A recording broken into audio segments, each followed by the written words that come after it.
The most important thing to understand about AIPAC is it essentially controls the United States Congress. There's actually literally hundreds of organizations that comprise the Israel lobby. But AIPAC is the one that focuses directly on Congress and has been tremendously successful. It's by far the most powerful lobby representing any foreign country in all of American history. There's no question about that. All the members of Congress, House or Senate know that if they criticize Israel, they will be targeted with multi-million-dollar campaigns for their opponent. So in the 2022 election cycle, this is according to the Times of Israel, AIPAC spent more than $50 million, and this enabled AIPAC-backed candidates for Congress to win 342 of 365 races. So that gives you a good idea of how extensively they get involved and how effective they are. So as long as they control the Congress, they don't really have to worry about the president. But there's no question that they would prefer Trump, because Trump is a blank check. Trump is whatever Israel wants, it gets.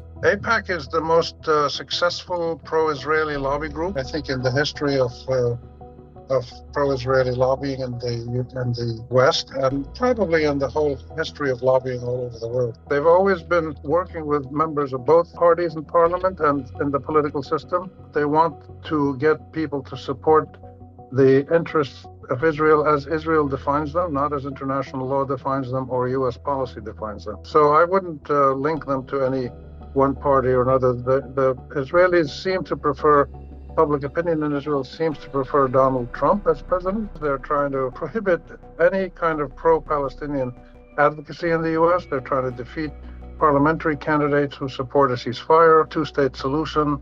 They're trying to make it a criminal offense to criticize Israel in the U.S. using the legal system. The average American citizen is not aware that they're being manipulated, that they're being lied to, that they're being presented with vast exaggerations of realities and vast omissions of realities in the Middle East. But now this is changing. More and more Americans realize that what Israel is telling them and what AIPAC is telling them is not true or is vastly exaggerated, and therefore they're pushing back against it. American voters who never cared about Palestine or Israel do care if their government is funding and allowing a genocide to happen. They don't want to be associated with genocide. They don't want to be in collusion with genocide. They don't like that, and they're speaking out against it.